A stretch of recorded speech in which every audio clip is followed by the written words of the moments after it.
You, it's Aya Abdeen for Balls Live. Talk to me about the return of Paige Bueckers and how much does it mean for the Wings tonight? Yeah, excited to insert Paige back into the lineup and into the locker room. So just looking forward to getting her back into the mix. Her teammates are excited.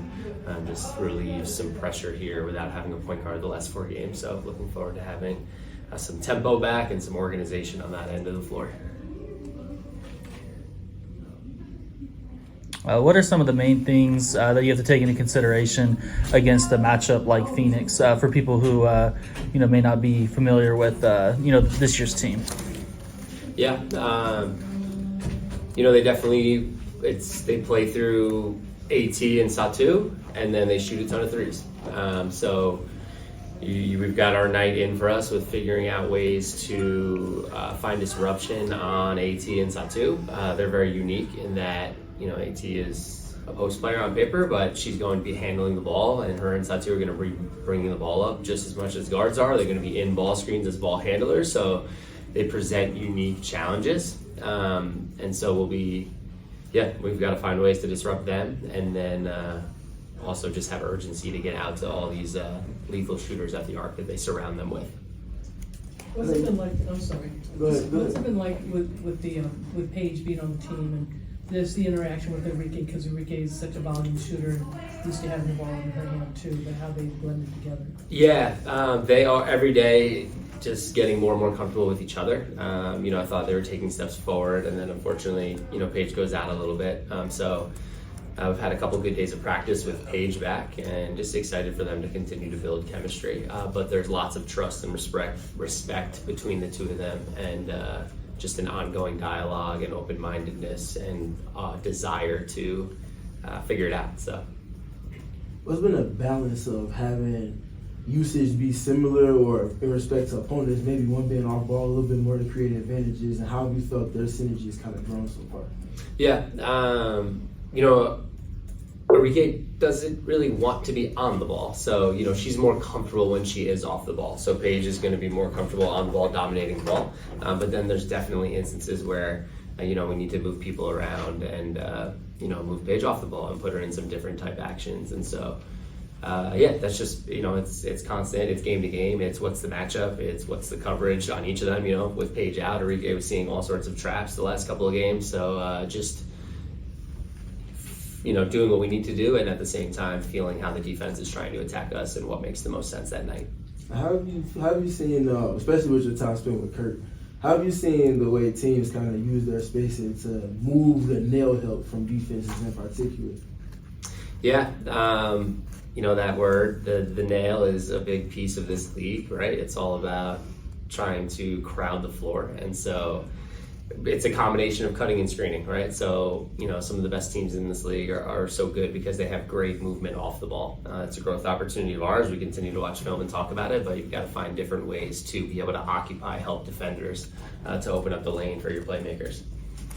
You talk about your defense with Carrington and Smith, and just they seem like they're the head of the snake, those two, just establishing your defense. Yeah, Dijonay is definitely our defensive anchor there, and we rely on her competitiveness, her toughness, and her grit, and her compete at that end of the floor.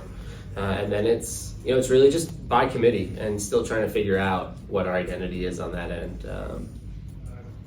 But encouraged again by day in and day out, just the building of our base, getting better and understanding our principles, and we talk a lot about positioning. And so defense is all about proactive positioning because it's all about recovery. So you want to put yourself in a good spot first so that you can be able to recover out. Coach, how are you adjusting from the college when you were an assistant coach for USC to head coach for the Dallas Wings? I know you also had assistant coaching stints with Kurt Miller as well.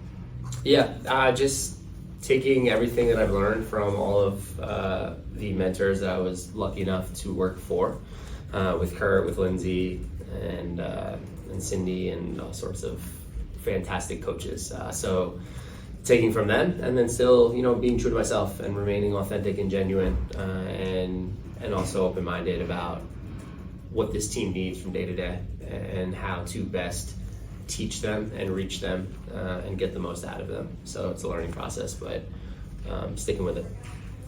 Coach, I'm sure you talked about this all season with Dejanay and her leadership style, but I'm just curious for you personally, is it helpful to have someone like her who has been to the WNBA finals, that has been in the thick of things, to sort of maybe guide you in terms of, when you guys face adversity? Yeah, I mean, she's got a high level of compete and a high level of IQ. So she, usually when she speaks, it's good stuff that she's speaking to in terms of what she's feeling and what she's seeing on the floor. So we really try to make this as collaborative as possible. And we talk about that a lot with each other, about it being a partnership and wanting to know what they're feeling out there and just continuing to cultivate a trust and respect that we can work together to be able to figure out what the best point of attack is. We'll go to Chico on the Zoom. Chico Nostrum from The Score in Toronto. Chris, how helpful is it to have Paige back, being in the perimeter defense? I mean, before she missed the last few games, she was averaging about 2 steals and a block per game. So how helpful is it to have her back defending the perimeter? Yeah, on both sides of the ball, really. But, she is a smart defender off the ball, a really good system and positional defender. So you see some of those steals coming off the ball, just putting herself in good spots early and anticipating out. And then she's got great length, right? So sometimes when she's matched up against these smaller guards, she can get deflection, she can block some shots. Excited to add her to the mix on both sides. Joey, go ahead. Hey, Coach. Here in Dallas today, pretty big announcement with the practice facility getting announced. Wanted to get your thoughts on that and wanted to see if there's any notable reactions from the players about the facility getting announced today. Everyone just extremely excited. Lots of positive momentum here in Dallas, and the practice facility is just another piece of that. So excited. With the team like Phoenix has got 2 big threats like Alyssa Thomas and Satu that are focused on different parts of the offense and key actions. Just what is the most important part about your defensive communication? Like, is everyone on the floor really important to be talking, calling out screens, things of that nature? Is this like a great test for that? Totally. It's funny because usually, right, it's your posts are the loudest usually because they kind of see all the action and they can quarterback and orchestrate. So flip it tonight and it'll be good for our team because now our guards are going to get to feel how our posts feel a lot, with guards just coming up and ball screening on posts all night. So our guards have got to communicate early, be loud and continuous, and then our posts got to now trust their communication. So communication's big both ways, but I'm excited for that challenge tonight. Coach,